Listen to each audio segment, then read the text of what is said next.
গয়না তো সব পাওয়া গেছে, কেবল ওকে একটা সুযোগ দিন আপনি সাধু হয়ে ওঠার। নমস্কার বন্ধুরা, স্টোরি টেলার পিকেএম চ্যানেলে আপনাদের সকলকে স্বাগত।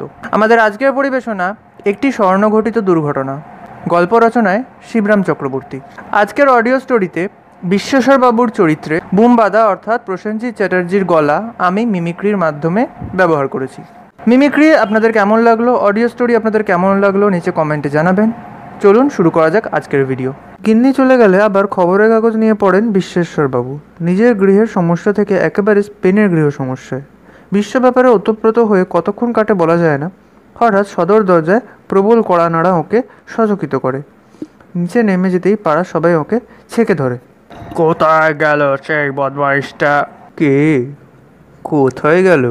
সেই গুণধর আপনার চাকর কার্তিক। চুরি করে পালিয়েছে বুঝি? পালিয়েছে? কই, তা তো জানি না। কর চুরি করলো আবার? আপনাকেই তো পথে বসিয়ে গেছে আর আপনিই জানেন না, আশ্চর্য। আমাকে পথে বসিয়ে? আমি তো এতক্ষণ ওপরেই বসেছিলাম।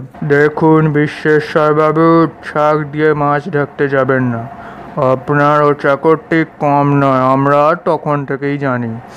যে চাকরটি কাটে সে চোর ছাড়া আর কি হবে, আমরা সবই জানতে পেরেছি। আপনার গিন্নির থেকে আমাদের গিন্নি, আমাদের গিন্নির থেকে আমরা। হ্যাঁ, কিছুই জানতে বাকি নেই। এখন কোথায় গেল সেই হতভাগা? পিটিয়ে লাশ করব তাকে, সেই জন্যই আমরা এসেছি।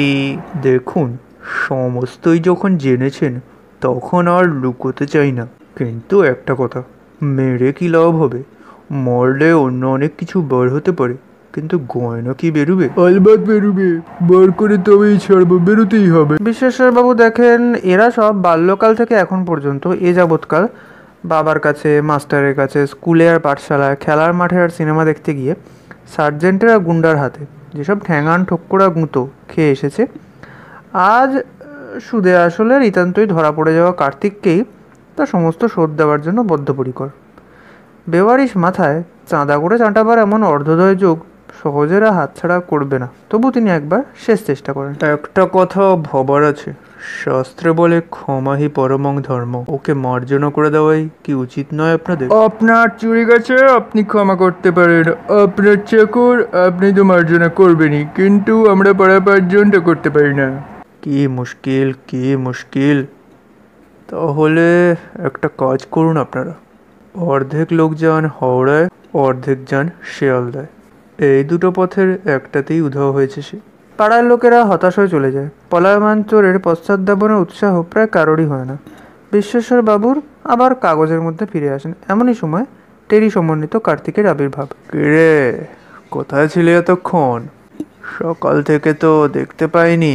হ্যাঁ, আত্মীয়র বাড়ি গেছিলাম এক শ্যাকরার দোকানে। আহা, কোথায় গেছিলি আমি কি জানতে চেয়েছি? যাবি বই কি, একটু বেড়াতে টেড়াতে না গেলে হয়? বয়স হয়েছে তাই আর পেরে উঠি না, না হলে আমিও এককালে প্রাতঃভ্রমণ করতাম রেগুলারলি। গিন্নিমা আমার নামে জানোয় তাই বদনাম দিয়েছেন, পাড়ায় কান পাতা যাচ্ছে না। ওর কথা আবার ধরে নাকি? বাধ্য তো, মাথা ঠিক নেই ওর। আমি কিনা তুই কিছু মনে করিস না বাপু। আহা, কে বলেছে?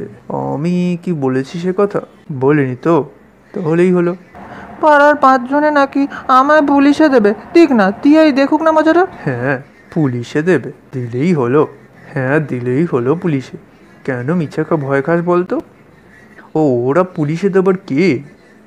ও, আমি আছি কি জন্যে? ভয় যার খাবার সেই খাবে, আমি কেন ভয় খেতে যাবো? কোনো দোষী নই, আর আমারই যত বদনাম। আসুক না একবার পুলিশ, আমি নিজে না হয় যাচ্ছি থানায়। আরে, তোর কি মাথা খারাপ হয়ে গেল নাকি? কোথায় পুলিশ, কে কাকে দিচ্ছে তার ঠিক নেই, হওয়ার সঙ্গে লড়াই। বদনাম দিয়েছে তার হয়েছে কি? এই নে 1 টাকা। বদনাম কি গায়ে লেগে রয়েছে? এই নে বকশিস, খ কিছু গিয়ে। জানাত হতেই তৎক্ষণাৎ তুলে নেয় কার্তিক। একটু ঠান্ডা হয় এতক্ষণে। তো একটা কথা বলি, ভালো করে শোন। যদি কিছু নিয়ে থাকিস এখান থেকে এখনই সরিয়ে ফেল।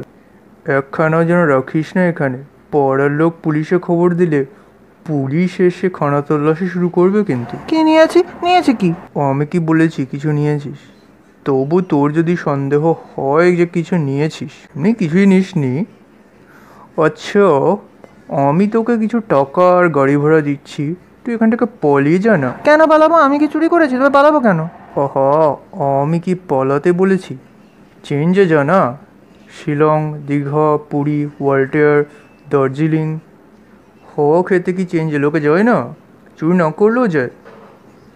ওর তুই তো দেশেও যাসনি অনেকদিন, আমি বলছিলাম কি দেশে একটু। কিন্তু তার বলাবলির মধ্যে বাধা পড়ে। বিশ্বেশ্বরবাবু বাড়ি আছেন বলতে বলতে কতকগুলি ভারী পায়ের শব্দ ক্রমশ উপর উঠতে থাকে। সটান তার ঘরের মধ্যে এসে থামে। জনা কতক পাহারাওয়ালা নিয়ে স্বয়ং দারোগাবাবুকে দেখা যায়। আপনার নামে গুরুতর অভিযোগ, আপনি নাকি বাড়িতে চোর পুষেছেন। সব মিথ্যে কে লাগাচ্ছে বলুন তো? কার এমন খেয়ে দিয়ে কাজ নেই বলুন তো? ঘর বাড়ি কি চোর পুষবার জন্য নাকি? কেউ কখনো শুনেছে এসব কথা? আপনার কি গয়নার বাক্স চুরি যায়নি আজ? বিশ্বেশ্বরবাবু ভারী মুষড়ে যান, চুপ করে থাকেন। কি আর বলবেন তিনি? চুরির খবর থানায় রিপোর্ট করেননি কেন তবে? গিন্নি বলছিলেন বোধহয় চুরি হয়েছে, আমার বিশ্বাস হয়নি। ওই কার্তিক, তুই এখানে দাঁড়িয়ে কি করছিস? যা, কাজকর্ম নেই, যাও ভেতরে যাও। বুঝি আপনার সেই চাকুর? কিরে বেটা, তুই কি জানিস চুরি? জানি বই কি হুজুর, সবই জানি। চুরি গেছে তাও জানি, কি চুরি গেছে তাও জানি। দারোগাবাবু, একে ছেলে মানুষ, তার উপর ওর মাথা ঠিক নেই, দেখছেন না চকর হয়ে টেড়ি কাটে। কি বলতে কি বলে ফেলবে, ওর ওপর বিশ্বাস করবেন না। একে ছেলে মানুষ, বহুদিন ধরে আছে, বহু বিশ্বাস, ওর ওপর আমার সন্দেহ। বহুদিনের বিশ্বস্ততা একদিনেই উবে যায়। লোভ এমনই জিনিস মশাই, আকচারি দেখছি এরকম। এই চুরি কার কাজ বলে তোর মনে হয়? আর কারো কাজ নয় হুজুর, আমার। কেন করতে গেলি এই কাজ? ওই তো আপনিই বলে দিয়েছেন হুজুর, লোভের বশে। তার শিক্ষা আমার হয়েছে তেমনি, সবই বলবো আমি, কিছুই লুকোবো না হুজুরের কাছে। যা, তোকে আর বলতে হবে না, ভারী বক্তা হয়েছে না আমার। এবার তোকে খলাস করাই শক্ত হয়ে যেতে। কোথায় সেসব গয়না? কোথায় আবার? আমারই বিছানার তলায়। ছেঁড়া কাঁথার মধ্যে নাড়াচাড়া শুরু করতেই কার্তিকের লাখ টাকার স্বপ্ন বেরিয়ে পড়ে। নেকলেস, ব্রেসলেট, টায়রা, হার, বালা, তাগা, চুড়ি, অনন্ত, সব কিছুরই অন্ত মেলে। দড়ি দিয়ে বাঁধা হয় কার্তিককে, সে কিন্তু বেপরোয়া। এবার বিশ্বেশ্বরবাবু নিজেই ওকালতি শুরু করেন ওর তরফে। দেখেন দারোগাবাবু, নেহাত ছেলে মানুষ, লোভের বশে একটা অন্যায় করেই ফেলেছে। ছেলেবেলা থেকে আমাদের কাছে আছে, প্রায় ছেলের মতোই আমাদের। আমার কোনো রাগ নেই ওর উপর। এই ওর প্রথম অপরাধ, এই প্রথম যৌবনে। এইবারটা ওকে রেহাই দিন আপনি। সুযোগ পেলে শুধরে যাবে, সবাই শুধরে যায় ওরকম।